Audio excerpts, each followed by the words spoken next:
Roja çarşemê li komeleya Rewşenbîra ya Siryaniyan li navenda xwe ya li Qamişloyê çalakbûna bir anîna komkujiya Sêmêlê gotê binavkirin li gel Aşûriyan hat li darxistin. Çalakî bi vexwendin ji rêxistina ciwanên Siryanan hatibû organîzekirin.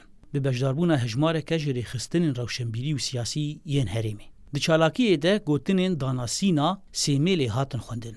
Her wisa belgefilmek jî li dor mijarê hate nîşandan. Li gorî komeleya rewşenbîrî ya Siryaniyan got di sala 1933 de di dema got Iraqê bi sîstema şah dihate birêvebirin, êrîşeke ji alî artêşa Iraqê ya wê demê û alîgiran ji êlên Ereban yên wên herêmê li ser gundên Aşûriyan li yên li deşta Neynewayê pêk hat.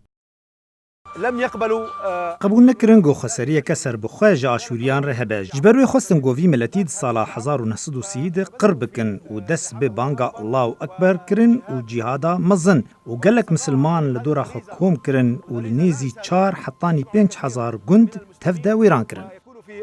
مع الجيش ودمروا أكثر من 4000 5000 قرية و4000 5000 شارع جديد. Li gorî jêderên İngilîzî 600 kes Aşûrî hatibûn kuştin di wê êrişê de.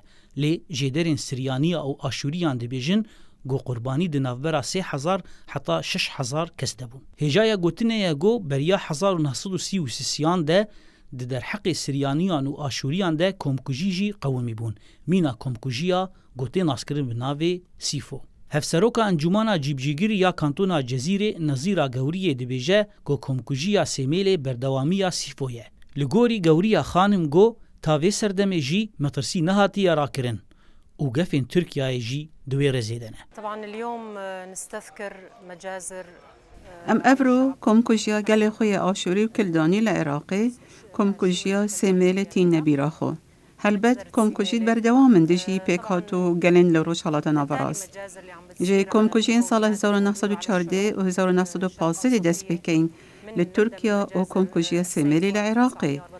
و همی کمکوژین کدیجی همی پیکات هاتینه کرن. چه کرد بنیانجی گلندی لحریمه.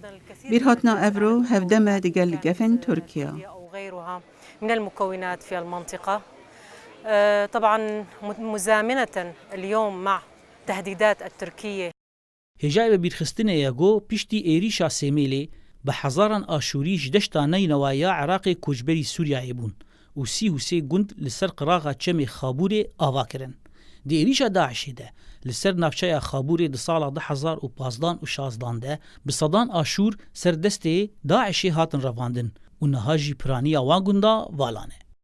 زانا عمر دنگ امریکا قامشلو.